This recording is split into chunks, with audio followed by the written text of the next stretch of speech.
যখন আপনি দাওয়াতি কাজ করবেন, এই দাওয়াতি কাজের বরকতকে অব্যাহত রাখার জন্য আপনাকে এতটুকু মনে রাখতে হবে যে বহিরাগত জুলম দিয়ে কোনো দিন সত্যকে ধামাচাপা দেওয়া যায়নি।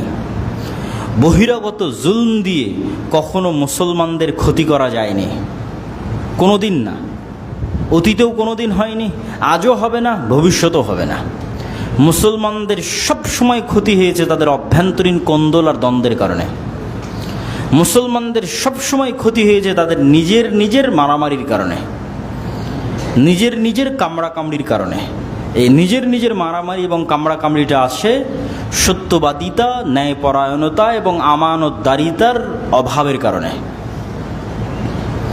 এই জন্য যারাই মসজিদ প্রতিষ্ঠা করেন, মাদ্রাসা প্রতিষ্ঠা করেন, দাওয়াতি কাজ করেন, তারা যদি মনে করেন আমি নিজে, আপনারা যে অবস্থায় আছি কেন, যদি মনে করেন যে আপনার এই কাজের বরকতটা ধরে রাখতে হবে, তাহলে এতটুকু নিশ্চিত থাকেন বাহিরের কেউ আপনার এই কাজের বরকত জুলম দিয়ে ছিনিয়ে নিতে পারবে না। বরং জুলম যত বাড়বে আপনার পা তত মজবুত হবে, আপনার পা পৃথিবীতে তত মজবুত হবে, আপনার দাওয়াত তত শক্তিশালী হবে। কিন্তু আপনার এই দাওয়াত ধ্বংস হয়ে যাবে, বরকত উঠে যাবে, আজ আছে কাল নাই হয়ে যাবে, যখন আমানতদারিতা, ন্যায়পরায়ণতা, সত্যবাদিতার অভাব দেখা দিবে।